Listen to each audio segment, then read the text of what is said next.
계속해서 엘리후가 욥에 대해서, 그리고 오늘 말씀해 보면 욥의 친구들로 소개하는 이들의 어리석은 발언에 대해서 책망까지는 아니고요, 그것이 잘못되었다라는 것을 가르쳐 줍니다.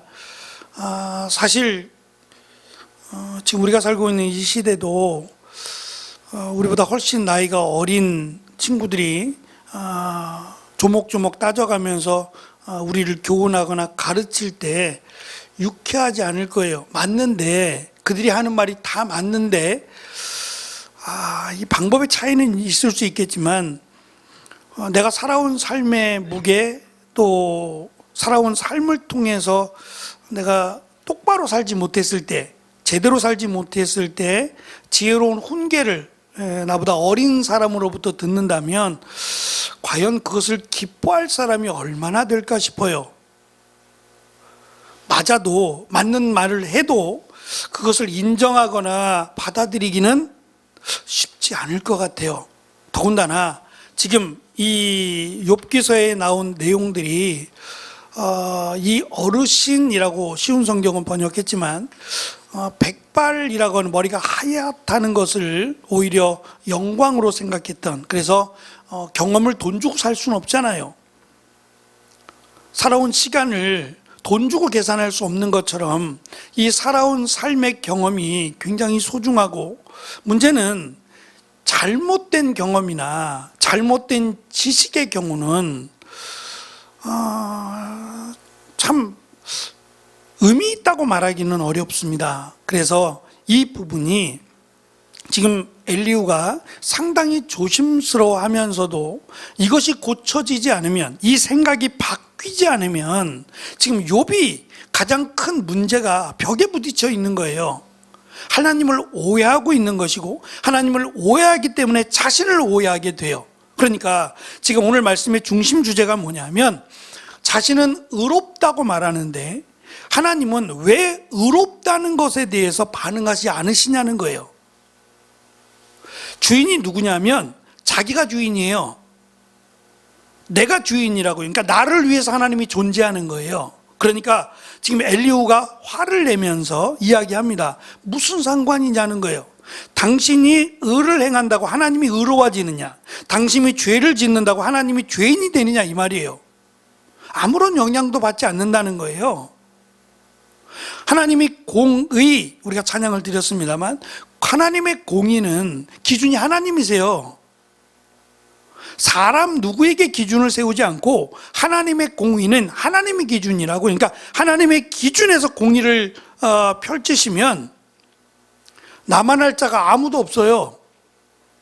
반대로 생각하면 다 은혜 받은 거예요. 누가 더 은혜 받았느냐, 누가 덜 은혜 받았느냐의 차이만 있을 뿐이지, 공의대로 하나님이 심판하시면 남아있을 사람은 이 세상에 존재하지 않아요.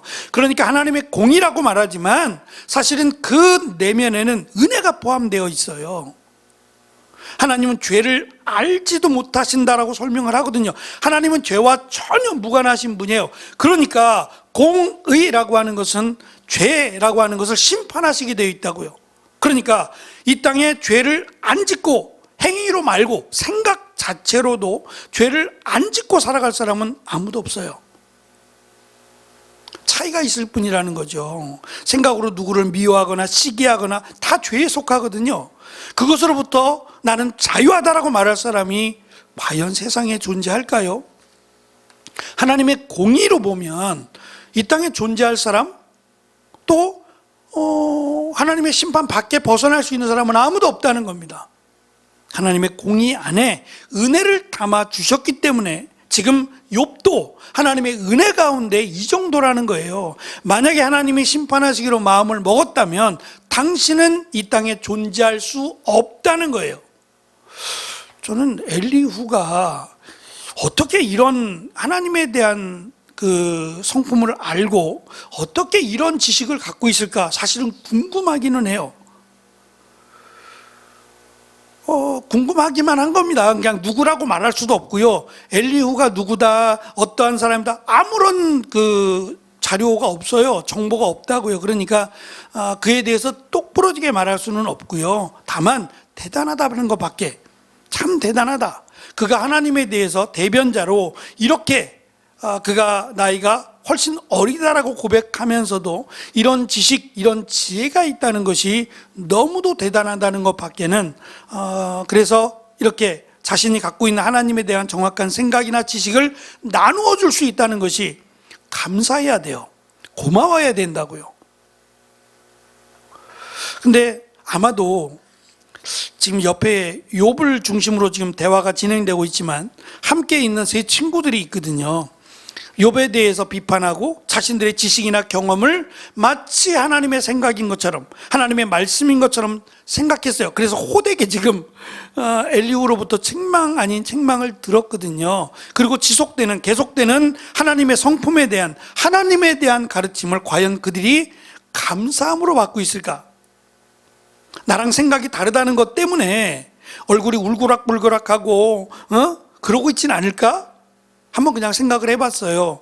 감사함으로 받는다면 이것도 지혜입니다. 우리가 아이들에게서도 배운다고 하잖아요. 그렇죠? 어린 아이들에게서도 지혜를 배운다는 말을 하잖아요. 하물며 우리가 지금은 이제 청년들, 남전도회, 여전도회 이렇게 비슷한 연령대로 묶어서 지금 은혜 나눔을 하고 있지만, 전에는 청년들과도 같이 했잖아요. 청년들과도 같이 하다 보면 청년들의 은혜 나눔 속에서 도전도 받고 은혜도 받고 그러지 않아요? 저는 그럴 것 같아요. 또 청년들도 나름 나보다 훨씬 더 오랜 세월을 사셨던 분들의 은혜 나눔을 통해서 은혜도 받고 도전도 받았을 겁니다. 이것이 당연하고 귀한 것이라고 생각을 해요. 어리다고 무시하는 것이 아니라 그 어린 나이가 어림에도 불구하고 오히려 나보다 더 바른 제대로 된 신앙을 가지고 있다면 이게 참 귀한 거예요. 왜냐하면 이 기준, 이것을 누가 점검하고 누가 평가하느냐 하면 하나님이 하시기 때문에 그래요. 하나님이 하시기 때문에 하나님의 기준에서 우리의 신앙을 세워가야지, 사람의 기준이나 경험이나 지식에서 평가하면 안 된다라는 것을 늘 우리가 생각을 해야 돼요. 그래서 목사인 저도 자칫 목사님들이 이렇게 노예, 이제 얼마 있으면 노예를 하게 되는데, 노예에서 목사님들이 보통 노회장이나 이런 어르신들이 주로 설교를 하시는데, 설교를 하시면 그냥 무조건 아멘으로 받아야 되는데 사실은 그렇지가 못하고 이게 들으면서 좀 안타깝다라는 생각을 할 때가 많아요. 시간이 지나면 지날수록 더 하나님에 대한 지식이나 지혜가 풍성해져야 되잖아요. 사실 그거를 소망하거든요.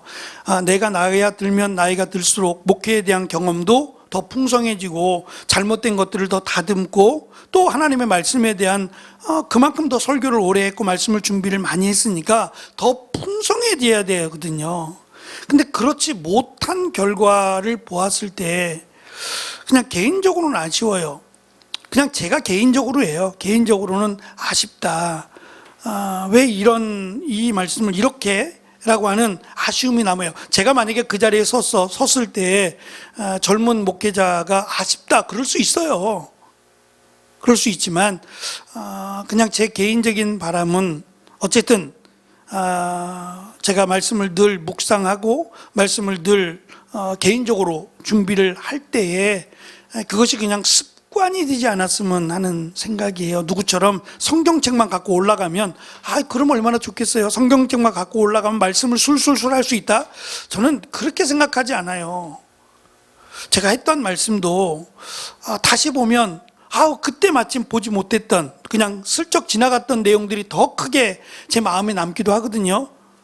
아마 다시 보면 또 그럴 것 같아요. 그러니까 저는 늘 말씀드리듯이 최고는 절대 될 수 없다. 최고라고 말할 수도 없고 그냥 내가 지금으로서 할 수 있는 최선이다라고 하면 저는 그것으로 만족한다라고 생각을 해요.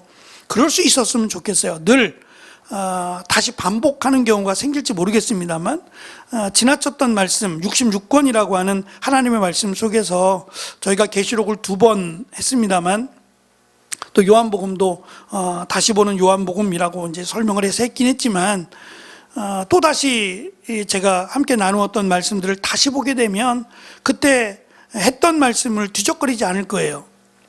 다시 처음부터 말씀을 보고 아마 시작하게 될 것 같아요. 그러면 더 큰 은혜가 있을 거라고 기대합니다만 하나님의 말씀은 늘 우리가 다 깨달을 수 없으니까 늘 새롭고 늘 하나님의 말씀에 대한 갈급함이나 간절함이 있어야 된다고 생각합니다. 그 마음이 저에게도 여러분들에게도 있었으면 좋겠어요. 내가 이 말씀을 설교를 들었으니까 다 알아. 사실은 제가 설교를 준비하면서 주보에다가 몇 주, 한 5주 정도 또는 미리 이렇게 본문과 제목을 올려요. 제목을 올리는데 사실 제목을 바꾸고 싶을 때가 많아요. 왜냐하면 그냥 보편적 제목이에요. 그 말씀 가운데 그냥 하나를 미리 놓긴 해야 되니까 그냥 아주 일반적인 제목들을 올려놓거든요. 근데 말씀을 준비하다 보면 그냥 그 말씀, 오늘 설교의 중심이 될 만한 그 내용으로 바꾸고 싶을 때가 많아요. 근데 제목이 올라갔는데 그냥 또 제목을 확 하고 바꾸면 그것도 아니다 싶어서 그냥 일반적인 제목으로 달고 갑니다만 그만큼 말씀을 미리 다 알고 가는 게 아니기 때문에 그래요. 제가 다 아니까 그렇게 생각하지 마세요. 그렇지 않습니다. 저도 말씀을 알아가고 배워간다라고 생각하고 갑니다. 그러니까 우리 교회에서 사도행전이 2번째거든요. 새벽에도 한번 했고 지금 주일날 하고 있는데 저는 정말 새롭게 말씀을 준비하고 가거든요. 그래서 더 기대가 되고 더 은혜를 사모하며 갑니다. 같은 마음이었으면 좋겠다는 거예요. 말씀을 기대하고 사모하는 마음으로 오늘은 나에게 어떠한 말씀을 주실까라고 하는 기대를 가지고 기도하는 마음으로 말씀을 받으셨으면 좋겠다 싶습니다. 그 마음으로 만약에 지금 욥이 엘리후가 하는, 나보다 어리고 인생의 경험도 적고 한 그 엘리후가 내가 틀렸다고 말하면서 지금 하는 이 내용을 기쁨으로 받았으면 좋겠다라고 하는 생각이 있어요. 내가 깨닫지 못했던 것을 엘리후가 가르쳐 줄 때 그것에 대해서 고마움을 가지고 기쁨을 가지고 받았으면 훨씬 좋았겠다. 아직 그것이 드러나진 않습니다만 그랬으면 좋겠다라고 하는 바람이 있어요. 우리도 우리의 자녀들이 혹시 우리에게 어떠한 말을 할 때 그것이 내가 깨닫지 못했던 좋은 지혜로운 말이라면 그것에 대해서 고마워할 수 있고 또 칭찬해 줄 수 있는 그런 여유가 좀 있었으면 좋겠다라는 생각을 가져봅니다. 1페이지를 보시면 지금 처음의 내용은 욥의 의로움에 대한 책망이에요. 욥이 스스로 의롭다라는 것 때문에 지금 불평하고 원망하는 거예요. 하나님은 의로운 자를 분명히 축복하시고 죄인들을 심판하시고 책망하신다라고 알고 있는데 왜 그대로 이루어지지 않느냐 라는 것 때문에 원망하고 있다라는 거예요. 말씀드린 것처럼 하나님이 먼지 털어서 안 나올, 먼지가 안 날 사람이 없는 것처럼 죄라고 하는 기준을 세워서 하나님이 공의라고 평가하시면 욥도 심판을 받아야 돼요. 이것보다 더한 심판을 받아야 된단 말이죠. 하나님의 공의의 입장에서는. 그러니까 의롭다고 말할 사람은 아무도 없다는 거예요. 내가 의로워지려고 노력하는 것뿐이지 하나님의 공의의 입장에서 보면 의롭다라고 스스로 드러내고 자랑할 만한 사람은 이 땅에 아무도 없다는 거예요. 우리가 잘 아는 로마서의 말씀입니다. 3페이지 잠깐 보시면 맨 밑에 줄입니다. 아마도 우리는 개역개정 성경이 익숙한데요, 쉬운 성경으로 제가 올려놨습니다. 맨 마지막 줄에 가로를 쳐 있는데요, 로마서 1장 17절 말씀이에요. 같이 읽어볼게요. 하나님께서 시작. 하나님께서 주시는 의가 복음에 계시되어 있습니다. 성경의 의인은 믿음으로 인하여 살 것이다 라고 기록되어 있듯이 하나님께로부터 오는 의는 처음부터 끝까지 믿음으로 얻을 수 있는 것입니다. 다시 말하면 이 의라고 하는, 의롭다라고 하는 것은 사실 지금 사도 바울이잖아요. 사도 바울은 어떠한 면에서 어릴 적부터 율법을 지켜왔고 율법 위주의 삶을 살아왔고 또 이 의롭게 되기 위한 누구보다 몸부림을 치면서 살았던 사람이에요. 근데 예수님을 믿고 나니 자신의 의가 얼마나 부족하고 얼마나 터무니없다라는 것을 깨달아요. 율법으로는 결코 의로워질 수 없어요. 그러니까 그 무엇으로도 의로워질 수 없어요. 의롭다라는 것은 하나님의 기준, 공의라고 하는 기준에 합격을 받아야 돼요. 말이 나왔으니까 우리 두 분 안수 집사님 시험 보셨거든요. 궁금하시죠? 결과가. 저도 궁금해서 전화를 드렸어요. 고시부장한테 전화를 드려서 어떻게 되었습니까? 라고 물었더니 합격입니다 라고 알려주더라고요. 그래서 얼른 알려드렸어요. 식사 맛있게 하시라고. 두 분 다 제가 점수는 확인할 수는 없는데 아마 잘 보셨을 거예요. 그래서 두 분 다 합격하셨어요. 공부하시느라고 아유 정말 고생 많으셨어요. 점심도 못 드시더라고요. 세상에. 저랑 같이 점심이나 먹자 했더니 안 넘어가시는가 봐. 걱정이 돼가지고 걱정되시겠죠. 그러니까 하여튼 합격되셔서 너무 축하드리고 이제 임직식을 위해서 하여튼 기도해 주시면 좋겠습니다. 어쨌든 이 의라고 하는 의로워져야 하나님의 나라 가거든요. 기준이 그래요. 의로워야 하나님의 나라에 가요. 근데 이 의롭다라고 하는 기준이 인간의, 그러니까 아담과 하와의 후손으로 태어난 인간의 기준. 우리가 나를 한번 보세요. 내가 천국 갈 자격이 있는가? 누구한테 물어볼까? 스스로 생각하기에 나는 천국 갈 자격이 있다 하시는 분 손 한번 들어보세요.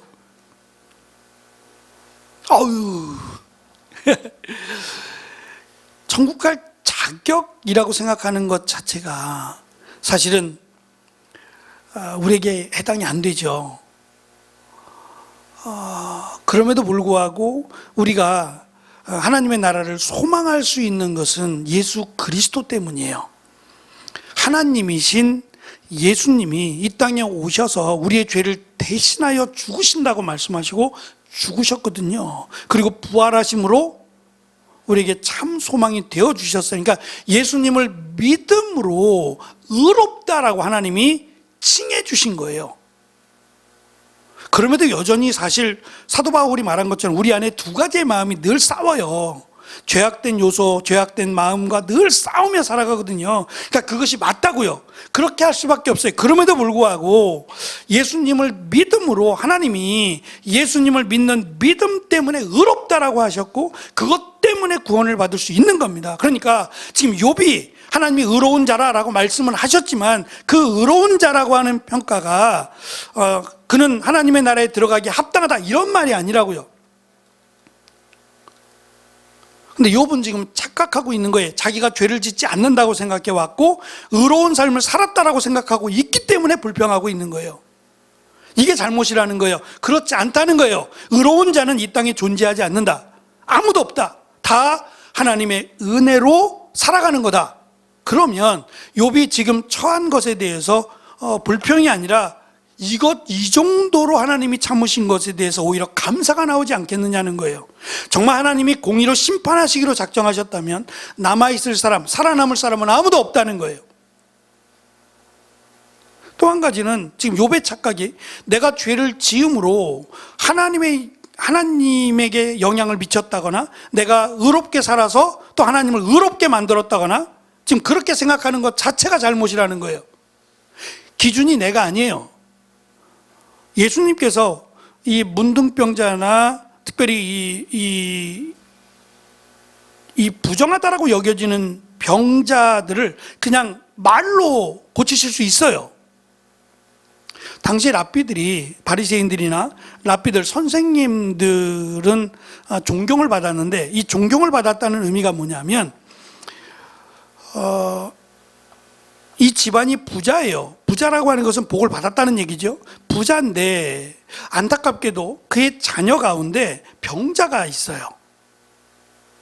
그러니까 돈을 들여서 고치고 싶을 거 아니에요. 그러니까 병자라고 하는 의미가 그냥 병을 앓는다는 의미보다는 부정하다는 쪽에 가깝잖아요. 그러니까 부자니까 어떻게 해서든지 이 자녀를 치료하고 싶은 거예요. 그래서 그들이 했던 방법 가운데 하나가 뭐냐면 유명한 랍비들, 존경받는 유명한 랍비들을 찾아가서 기도를 받는 거예요. 수시로 기도를 받는 거예요. 그럼 뭐가 되냐면 치료 중이 돼요. 치료받고 있는 중이 된다고요. 그럼 이 말은 언젠가는 나을 수 있다라고 하는 기대를 주잖아요. 그러니까 누구도 얘를 기도받고 있는 이 사람에 대해서 죄인이라고 말을 할 수 없는 거예요. 치료받고 있는 중이니까. 그러니까 낫지 않아도 그 말을 듣고 싶어서, 치료받고 있는 중이라고 하는 그 말을 듣고 싶어서 계속해서 랍비들을 찾아가서, 유명한 사람들을 찾아가서 기도를 받는 거예요. 기도를 받으면 유명한 랍비는 어떻게 기도해 주냐면, 우리가 기도할 때 이게 손을 좀 얹어주고 기도받고 싶어 하잖아요. 그렇지 않을까요? 환자들에게 손을 좀 잡아주거나 손을 좀 얹고 기도를 받고 싶어 해요. 근데 그렇게 하면 이 환자의 죄가 나에게 옮겨온다고 생각한다고요. 그러니까 손을 떼고 기도해요. 좀 더 떨어져서, 그 사람과 가까워지지 않도록 떨어져서 기도한단 말이에요. 떨어져서 그 사람을 위해서 기도해 줄 때도 떨어져서 이렇게 기도한다고요. 근데 예수님은 환자들, 병자들을 만지시기도 하고, 직접 접촉, 뭐 다 그런 건 아닙니다만 접촉하시기도 하잖아요. 그러면 사람들이 깜짝 놀라는 거예요. 병자의 죄가 예수에게로 갔다, 이렇게 생각을 한단 말이에요. 그게 보편적인 생각이에요. 근데 반대가 되잖아요. 예수님의 깨끗함, 정결함, 거룩함이 병자에게로 가서 치료가 되는 거예요. 그러니까 하나님에게 어떤 영향도 미칠 수 없어요. 미치지 않는다고요. 제가 늘 말씀드린 대로 내가 잘못되면 하나님이 손해지, 요딴 말은 정말 잘못된 생각이에요. 전혀 그렇지 않아요. 전혀 그렇지 않아요. 그러니까 욥은 지금 내가 잘못되면 하나님이 손해지, 이 생각이 들어가 있는 거예요. 근데 하나님은 어떠한 영향도 받지 않습니다. 내가 죄를 짓는다고 하나님이 죄인이 되거나, 내가 의롭게 산다고 해서 하나님이 의롭게 되거나, 그렇지 않아요. 전혀 그렇지 않습니다. 기준은 하나님이 되셔야 된다라고 하는 것을 지금 강조를 합니다. 이 페이지에 보시면 욥의 주장이 그겁니다. 자기의 삶의 경험과 지식을 바탕으로 하여 하나님이 인간의 행위대로 갚아주지 않는다라고 하는 것을 전제로 하고 있고, 결국 이 말은 불의한 자는 고통을, 의인은 형통을, 이것이 욥의 경험과 욥의 지식이에요. 욥이 하나님에 대한 지식이 이거란 말이에요. 현실은 그렇지 않았잖아요. 그는 하나님의 정의에 대해서 의심하고 그 결과 자신의 삶에 대해서 냉소와 조소를 보냅니다. 의롭게 살아도 고난을 당한다면 죄를 짓든 말든 하나님께 아무런 영향도 미치지 못할 것이며 자신에게도 아무 유익이 없을 것이니 무엇이 유익이고 무엇이 이익인가라는 한탄을 하게 만든 겁니다. 결국 그 말은, 우리가 하는 이것은 하나님 말씀대로 또 하나님이 원하시는 데 맞추는 것뿐이에요. 그것에 대해서 하나님이 하신다는 거예요. 그것에 대해서 하나님이 하신다라고 믿는 거고, 하나님의 전능하심을 믿는다면 그 크기나 그 하나님의 전능하심이 어느 정도냐에 따라서 우리의 믿음이 결정돼요. 내가 하나님을 믿고 기도할 때 하나님의 어떠한 분이냐를 믿느냐에 따라서 믿음의 척도가 달라진다고요.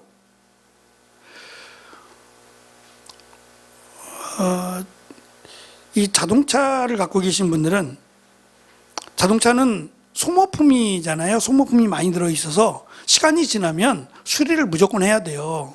근데 이제 수리하는 게 문제가 아니라 이것을 제대로 보고, 지금 엉뚱한 거를 고치게 되면 문제가 생기는 거예요. 이것저것 다 고칠 수는 없는 거잖아요. 근데 이것도 고쳐보고 저것도 고쳐보고 이렇게 되지 않기를 바라고, 또 한 가지는 생각한 것보다 너무 많은 비용이 들지 않기를 원하는 거예요. 바가지 쓰지 않는 거죠. 그러니까 고쳐야 될 것을 제대로 고치는 곳이면 최고로 잘 고치는 곳이에요. 그러니까 그것을 원하는 거예요. 손님을 속이지 않고 이것 고쳐야 되는데 이것까지 같이 고쳐야 된다고 이렇게 덮어 씌우지 않는, 그리고 제대로 고칠 수 있는, 2번, 3번, 4번에 걸쳐서 고치지 않고 제대로 고치는 곳이면 최고로 좋은 곳이라고 평가를 내리는 거예요. 우리가 하나님을 정말 전능하시고 위대하신 하나님이라고 생각한다면 다른 거 생각하지 않아요. 시간도 생각하지 않는다고요. 왜냐하면 그만큼 하나님을 믿으니까. 하나님의 전능하심을 믿기 때문에 더 이상 생각하지 않는다고요. 그냥 하나님을 내가 믿는 것만으로 만족하고 믿는 것으로 기뻐한다고요. 그 시간이 얼마가 걸리든 하나님이 다 알아서 하실 거 아니에요. 근데 자꾸 하나님을 축소하니까 자꾸 간섭이라는 걸 하게 돼요. 하나님 언제까지요? 하나님 이렇게요? 내가 그걸 컨트롤하려고 그러는 거예요. 하나님을 제대로 못 믿으니까, 하나님이 이렇게 해줄 것 같으니까 내가 하나님을 컨트롤해서 하나님 이때까지요? 하나님 이렇게요? 결국 그 말은 내가 하나님을 정말 말씀에 기록된 하나님으로 믿지 않는 거예요. 하나님을 그만큼 믿는다면 하나님이 내 기도를 들으셨다? 그럼 끝이에요. 하나님이 어떻게 하셔도 우리는 아멘할 수 있어야 하나님을 하나님으로 믿는 거예요. 내 생각대로 이루어지지 않았기 때문에 원망하고 불평한다면 하나님을 그렇게밖에 안 믿는 거예요. 우리 하나님을 믿는다고 말하지만 하나님을 믿는 믿음이 다르다고요. 지금 욥의 믿음이 다르잖아요. 엘리후의 믿음과 욥의 믿음이 달라요. 똑같이 하나님을 믿는데 왜 이런 현상이 나오느냐? 하나님을 어떻게 믿느냐에 따라 다르다니까요. 하나님을 하나님으로 믿으면, 내가 하나님께 기도를 했어요? 그럼 하나님께서 이 기도에 대해서 응답하신다는 걸 믿는 거예요. 그리고 계속 기도할 수 있죠. 반복해서 기도할 수 있고, 그것이 어떻게 드러나든지 간에 그것에 대해서 왜 내 방법대로 안 해주느냐라고 말하지 않는다고요. 그것이 하나님을 전능하신 하나님으로 믿는다라고 하는 증거예요. 엘리후가 말하는 하나님, 3페이지 가시면 중간에 하나님은 인생을 인도하시고 의의 길로 이끄시는 분, 하나님은 심판에 대해서 오래 참으시는 분이라고 엘리후가 말을 합니다. 마지막으로 지금 욥의 고민 가운데 하나, 계속되는 고민이 왜 하나님은 기도에 응답하지 않으시냐라고 하는 것에 대한, 그래서 지금 예를 들면 급박하게 얼버무리는 사소하고 하찮은 이런 기도가 아니라 절박한 상황에서 간절히 드리는 기도인데 하나님이 응답하지 않으신다라고 생각하면 더 절망해요. 그렇잖아요.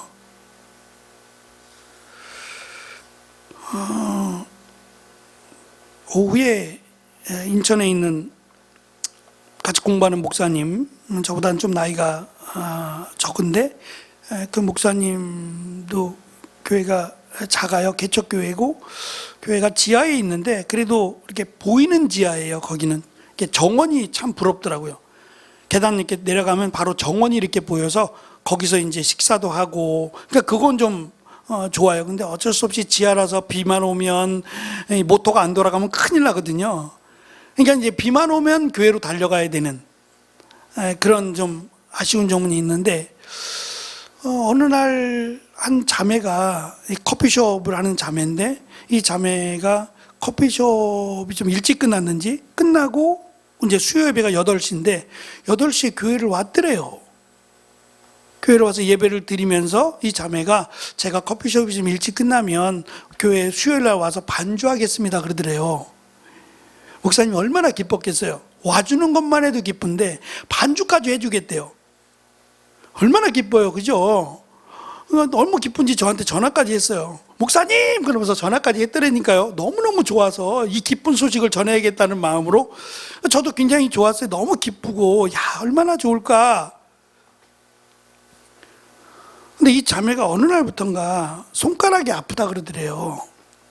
손가락이 자꾸 아프다고. 그래서 커피숍에서 일을 많이 해서 그런가, 반주하면서 그런 건 아닌 것 같고, 왜 아프지? 그래갖고 이제 병원에 가보라고. 이 관절염 비슷한 거라고. 젊은 사람이 무슨 관절염이겠어요. 근데 이게 뭐 봐도 나오지도 않고 막 그러길래 그런가 보다 했대요. 근데 이게 점점점 손의 모양이 괴사되는 느낌이 나오더래요. 이거 안 되겠다 싶어서 좀 더 큰 병원으로 갔더니 큰 병원에서 종합병원으로 가라 그러더래요. 더 큰 병원으로 하고 서울대학병원에 가서 찍었더니 손가락암이래요. 그런 것도 있어요. 손가락암이래요. 근데 이게 3 3기가 되면 보통은 이게 암이니까 절단을 하면 손가락 절단하고 사는 게 나으니까 절단할 수 있는데 3기가 되면 3주 안에 죽는데요. 손가락 때문에. 그래서 지금 교회가 난리가 났어요. 난리가 나서 지금 목사님 기도해 주세요라고 또 전화가 온 거예요. 어떻게 해야 돼요?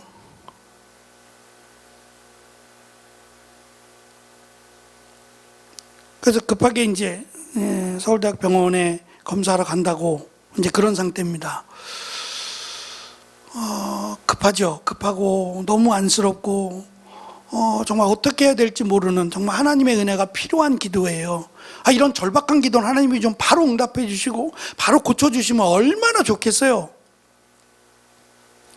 근데 이런 절박함 속에서 응답이 없을 때 우린 절망하게 되죠. 또 한 가지, 정당하고 진실하고 좋은 것처럼 보이는 기도가 응답되지 않을 때, 심지어 하나님이 우리에게 원하시는 것, 하나님이 기뻐하실 만한 제목으로 기도할 때, 또 간절하게 기도했음에도 응답되지 않을 때 참 당황스럽고 또 심지어 원망하게 되기가 쉽다는 거예요. 제가 여기서 이제 원칙을 좀 말씀드리려고 해요. 마무리가 그건데, 기도는 응답이 주제가 아니에요. 우리는 기도를 응답이라는 관점에서 자꾸 봐요. 응답이 안 되면 기도가 아니에요. 기도는 하나님께 드리는 거예요. 그게 목적이라고요. 기도를 내가 하나님께 올려드리는 게 목적이지 응답이 목적이 아니라고요. 근데 우리는 자꾸 기도 그러면 응답을 목적으로 해요. 내가 하나님께 기도를 드렸다, 이게 기도의 목적이에요. 근데 우리는 응답에다 무게를 두는 거예요. 하나님께 기도를 드렸다는 게 중요한 게 아니라 누군가 하나님이 아니어도 상관없이 응답만 해주면 된다는 건지 모르겠는데, 응답이 목적이 돼버리니까 기도가 목적이 안 돼버리는 거예요. 기도를 했어요. 그것도 하나님께 말입니다. 전능하신 하나님께 기도를 했어요. 그러면 이게 목적이었단 말이에요. 근데 우리는 응답이 목적이 되니까 하나님께 기도했다는 것보다 응답이 더 중요하게 돼버렸어요. 그리고 시간적 기준을 세우고 기도한 대로 응답이라고 하는 기준을 자꾸 세워버리니까 기도가 부담스러운 거예요. 기도를 못하게 되는 거고, 기도가 너무 좋은 축복의 통로예요. 하나님이 우리에게 주신 축복의 통로가 3가지가 있는데, 하나는 말씀이에요. 그리고 또 한 가지는 기도예요. 또 한 가지는 하나 더 있어요. 예? 아니, 3가지의 통로가 있다고, 축복의 통로 3가지로 보거든요. 하나는 말씀, 하나는 기도, 또 하나는 성찬이에요. 이 3가지가 우리에게 주신 축복의 통로라고 말을 합니다. 그러면 기도를 한다는 것 자체가 축복이에요. 내가 하나님을 찾았고 하나님께 기도했다는 것 자체가 축복이에요. 하나님이니까, 하나님께 기도했기 때문에 이것이 축복의 통로란 말이에요. 그러면 하나님이 이제 응답을 어떻게 하시든지 간에 그건 하나님께서 하실 일이니까. 근데 내가 자꾸 거기서 나쁜 말로 간섭을 하는 거예요. 하나님 이렇게 해요, 이렇게 해요. 하나님 이렇게 해요, 이렇게 해요, 이렇게 해요. 이게 무슨 기도냔 말이에요. 그래서 문제가 생긴다는 거예요. 기도는 자신이 하나님께 얼마나 소중한 존재인지를 확인하는 게 아니라 하나님을 찾는 것이고 또 응답 중인 거예요. 그렇지 않아요? 내가 기도했어요. 그럼 언제든지 간에 하나님께 어떻게 역사하실 거 아니에요. 그것이 기도 중인 것이고 응답 중인 거예요. 이걸 내가 자꾸 컨트롤하려고 하다 보니까 지금 문제가 생기는 거란 말이에요. 내가 누군지를 아는 거, 지금 엘리후가 강조하는 것은 내가 죄인이다라는 걸 아는 거예요. 그렇다면 원망이 아니라 내가 이만한 것만으로도 감사할 수 있을 것이다. 그렇다면 기도가 달라졌을 거라는 거예요. 원망의 기도가 아니라 하나님이 나를 인도해 달라고 기도했을 거예요. 그리고 특별히 예수님께서 제자들을 위해서 예수님께서 제자들을 먼저 보내시고 기도하러 가신 적이 있죠. 겟세마네 동산도 마찬가지고, 왜 예수님께서 이렇게까지 기도하셔야 되느냐? 죽기 싫어서. 그게 아니라 예수님은 하나님이세요. 이거를 우리가 딱 세워놓고 가지 않으면 이상한 이야기들이 나와요. 예수님이 어릴 적에 지혜가 키가 자라고 지혜가 자라더라. 그러니까 예수님은 아직 하나님, 완전한 하나님이 아니야. 뭔가 좀 부족한 하나님이야 라고 생각한다든지, 또는 예수님이 이 잔을 내게서 옮기시옵소서, 이 말씀 때문에 예수님은 아직도 죽음이 두려워서 이런 이야기들을 꺼낸단 말이에요. 예수님은 하나님이시라고요. 태어날 때부터가 하나님이셨어요. 잉태될 때부터도 하나님이셨다고요. 뭐가 부족해요?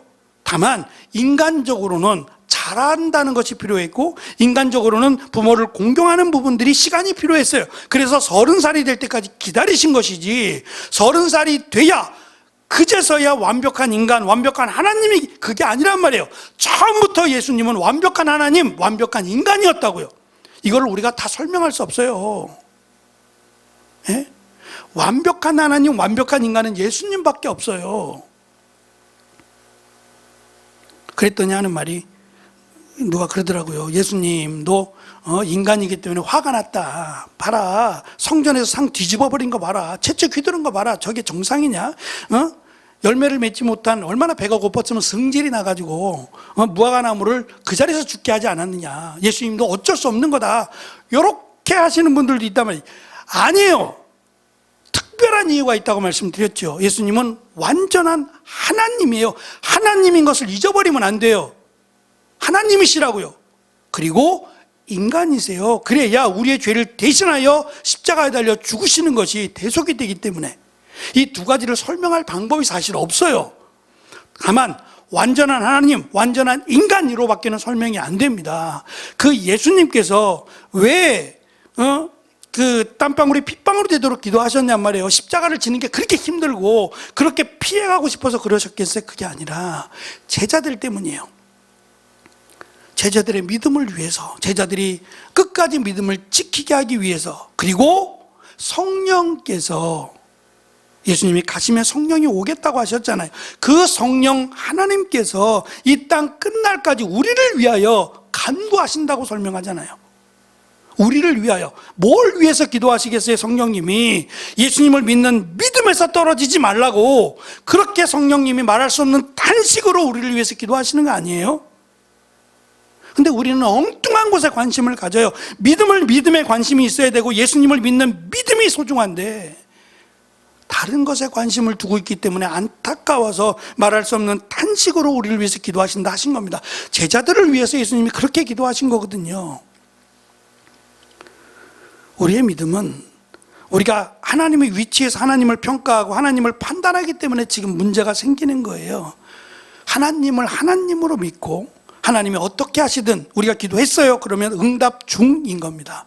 하나님이 어떻게 하시든 하나님은 하나님으로서의 일을 하실 겁니다. 그것을 기도함으로 기다리는 거예요.